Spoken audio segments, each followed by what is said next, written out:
Hello there. Well, I noticed the view count for my Biblical Special Black Eyed Susan video was higher than usual, and I ended up not releasing a Preakness video because when Moons crashed, I thought it messed up the video that I recorded for it. So to thank people for the higher view count, I thought I would go over the Preakness video and just go over the race and see how it unfolded, and I'll give my thoughts on what led to Seize the Gray's victory in the Preakness Stakes. Alright, we start from the beginning. And one of the key factors that led to Seize the Gray's victory was what happened on the first turn, or leading to the first turn. It almost seems like Imagination is going to join Seize the Gray on the lead. But instead, what happens is that Imagination goes wide on purpose to avoid dueling with Seize the Gray. And it almost looks suspicious. I mean, why would you take Imagination 4 or 5 wide on the first turn? Well, about 4 wide. And avoid pressuring the leader.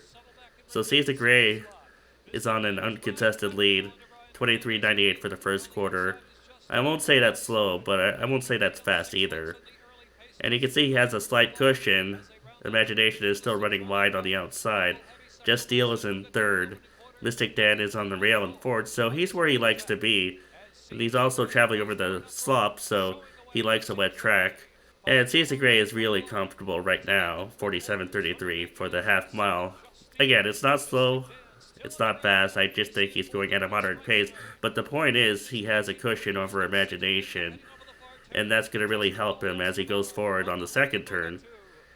And Imagination drops back just a little bit, but once Mystic Dan and Just Steel comes, Imagination will make one more move forward before fading out of the picture.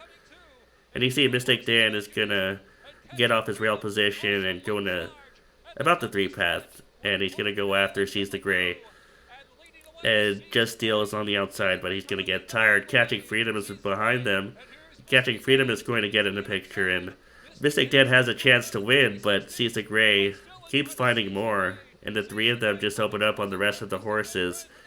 And Mystic Dan is getting tired at the end. Catching Freedom almost catches him for second. Seize the Gray wins by a couple of lengths over Mystic Dan. Catching Freedom does what he does. He finishes third again, and the rest were far behind. I guess we'll look at this view as well, since they're going to show it in the replay. We're going to see how wide Imagination goes on the first turn. And you can see Frankie Dettori is asking Imagination to go. So it makes it strange that once Imagination goes, he just keeps him wide. And he loses ground on purpose. And I get the reason for it. I get that it's because he wants to avoid a head-to-head duel with Seize the Gray. And I know jockeys use this tactic often whenever there's another major speed horse. They don't want to get in a direct duel, I guess. I don't agree with the tactic. You're losing ground on purpose. He would have been better off pressuring Seize the Gray directly than doing what he did. Regardless, Seize the Gray got his comfortable lead, and he pulled off an Oxbow. Oxbow won this race wire to wire, I think, in 2013 for Lucas, and Lucas pulled it off again with Seize the Gray. And you can see here, Seize the Gray isn't even being asked yet. Just Steel is going wide. I feel sad watching Just Steel in this race because he came out of the race with an injury. I think it was a condylar fracture. It sounds serious when you say the word fracture, so I would assume it's the end of his career, but I don't know for sure. I'm not a big fan of Lucas, even though he does come out with these big wins still at his age. He runs his horses too often. I know he's the trainer, and I'm just a guy giving my thoughts on the race, but in my opinion, he runs his horses too often, and they eventually go bad, and some of them get injured, some of them lose form. And I know he's a legendary trainer in this game, but if you look at how many times Just Steel ran before the Preakness, it is a lot. He ran 12 times. And just this year alone, he ran 1, 2, 3, 4, 5. The Preakness was his 6th start this year, so he's had a long career for a horse that's only 3 years old in the spring.